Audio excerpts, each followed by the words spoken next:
গ্রামে যাব আর বারবিকিউ করব না, তা কি আবার হয়? আসসালামু আলাইকুম, কেমন আছেন? আশা করি সবাই ভালো আছেন। ইতিমধ্যে আশা করি সবাই আমাদের গ্রামের ভিডিওটি দেখে এসেছেন, আর যদি না দেখেন তাহলে অবশ্যই গিয়ে দেখে আসবেন। গ্রামে এসেছি আর যদি বারবিকিউ না হয় তা কি আবার হয়?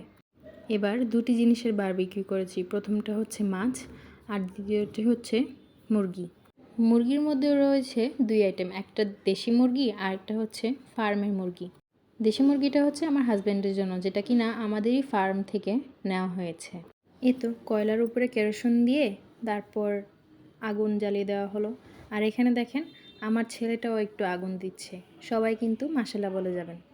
গ্রামের বাড়িতে যখন আত্মীয় স্বজন মিলে সবাই একসাথে হয়, কতই না মজা লাগে। সবাই মিলে একসাথে কুটাকুটি করে বানিয়ে তারপর খেতে খুবই স্বাদ লাগে। যদিও হোক অল্প, যদি একসাথে মিলে খাওয়া হয় যেই কোনো খাবারই অনেক স্বাদ লাগে। তো প্রথমে মাছগুলো বারবিকিউ করতে দেওয়া হলো, তারপর মুরগিগুলো এক এক করে দিয়ে দিলাম। আর এখানে যে মাছগুলো বারবিকিউ করা হচ্ছে এগুলো কিন্তু আমাদেরই পুকুরের মাছ। সবাই মিলে কিভাবে পুকুর থেকে মাছ ধরেছে সেই ভিডিও কিন্তু আপনাদের সাথে শেয়ার করেছি। যারা যারা দেখেননি অবশ্যই দেখে নেবেন। আশেপাশে কিন্তু ক্যামেরার অভাব নেই, সবাই মিলে একসাথে ভিডিও করছে, দেখছে। এক এক করে সব দেওয়া হয়ে গেছে। এখন এখানে মাছগুলো বেশি ভাজা হয়ে গেছে, তাই এগুলোকে সরিয়ে আমরা চুলায় দিয়ে দিয়েছি। আর শুধু মুরগিগুলোকেই গ্রিল করেছি।